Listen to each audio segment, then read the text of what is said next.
Hello everyone. In this session, we will do some standard parameterizations of the curve in details. Okay, so let's start with the theory. Here I have given the classification of parametric curves, which is given into the theory form only. So here we can simplify this one into the two functions, two components, that is simple curve and the smooth curve, right? And in simple curve we can split in simple arc and the simple closed curve. So here just I have written in the details. If anybody wants to do theory, then you can see, check, you can see here. Now next one, again it's given that one more theory of this. This is of parameterizations only, and it's given a piecewise smooth curve. Okay, and next the orientation of the parametric curve. Then how we can represent how it is being. Okay, how well it's cross the. So if anybody wants theory, then now this is a main part of the vector calculus, because these all the equations we are going to conduct into the arc length or in line integral. So here you just have to remember these all the equations, not more than this. So starting with the first one, parametric equation of the line. This one you have to remember the equation, because this equation will be useful in line integral. So remember this equation, that x minus a1 upon b1 equals to y minus a2 upon b2 equals to z minus a3 upon b3, where a1, a2, a3 and b1, b2, b3, this all the components will be given into the equations. These both the points will be given into the equation. Okay, and then after I have written its parametric equation, that it is represented as r of t equals to a plus bt, where a and b, these both are given the points. Okay, now next one is given parametric equation of the circle. So here it is given x square plus y square equals to a square, and z equals to given a c.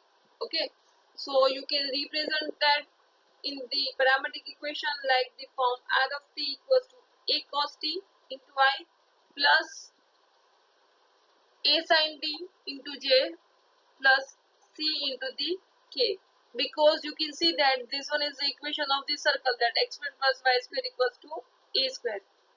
So you can apply its parametric equation, that is x and y, that x equals to r cos, y equals to r sin, and a square yani ki z, and z equals to your radius. Okay, so here I have written its c, z yani ki it's given a c, and this one is given your radius, that a. So a into yani ki r cos yani ki a cos t plus a sin t into the plus ck. This is your x of t, y of t, and the z of t, where the limit is given 0 to 2 pi. Now see the third one. For unit circle in xy plane, x square plus y square equals to 1 and z equals to 0. It seems like the second one, that here it's given again the equation of circle, that x square plus y square equals to 1 with the radius 1. So you can apply the parametric equation of the circle, and you know very well now it's x equals to r cos and y equals to r sin theta, and that is given a 0, yani ki third component is 0, yani ki z of t will be 0. So x equals to r cos t, y equals to r sin t, and z equals to 0. So with radius 1, so it will be cos ti plus sin tj, and this one will be 0.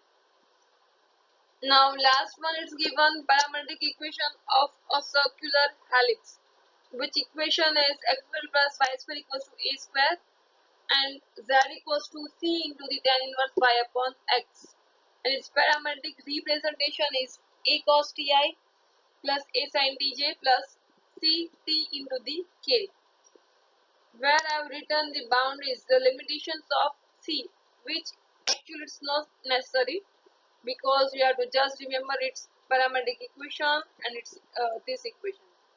Where c is greater than to 0, then orientation is in upward direction of the z axis.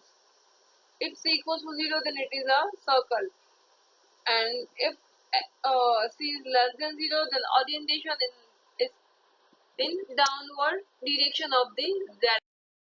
Now again it's given some standard parameterizations from this all little bit we did in our previous sessions, right, with its theory. So then also I'm just writing here straight line first one, and its parametric representation is x equals to t x2 plus 1 minus t into the x1 for the 2 points, that x1 y1 and x2 y2, and y equals to t y2 plus 1 minus t y1. This one is the equations of straight line. Now the equations for these circles, that x minus h whole square plus y minus q whole square equals to a square. This one already we did in the previous sessions, where x equals to h a cos t plus and y equals to k plus a sin t. Parabola again we did y square equals to 4ax, where x equals to 80 squared and y equals to 280. And these parabola equations we did for the two equations we studied, right? That y square equals to 4x and the second one for x square equals to 4ay. Then it will be changed. X equals to 280 and y equals to 80 square. Now for the ellipse, x square upon a square plus y square upon b square equals to 1. So its parametric equations will be x equals to a cos and y equals to b sin. Now it's given hyperbola, and this is x square upon a square minus y square upon b square equals to 1. Its parametric equations are x equals to a sin t, sorry sec t, and y equals to b tan t. For the limits, this one. This one I have given its hyperbolic equation. Okay, for the sine and cos. As we know, the identities for sine square plus cos square equals to 1. So as for the hyperbola, it will be cos h square t minus sine h square t equals to 1.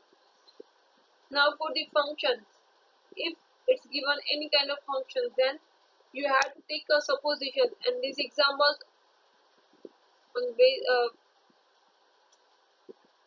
this type of examples we already did in our previous sessions, right? Like if there is given any two variables, then for the to find the parametric equations you have to take a supposition for any one or two variables, right? If it is given into the 2D, then you have to take a supposition a single, and if it's given a three variables, then you have to take a supposition for two variables, right? So for the six conditions we already did. Okay, now the derivatives that we will convert into this way, like dy by dx, then we can denote it as dy by dt upon dx by dt also, right? So it's just a representation of dy by dx. Now the main topic arc length we will do in our next session. So till that, just do the practice and just remember these all the examples, because after doing two methods it will be useful, it will become into the line integral. Thank you.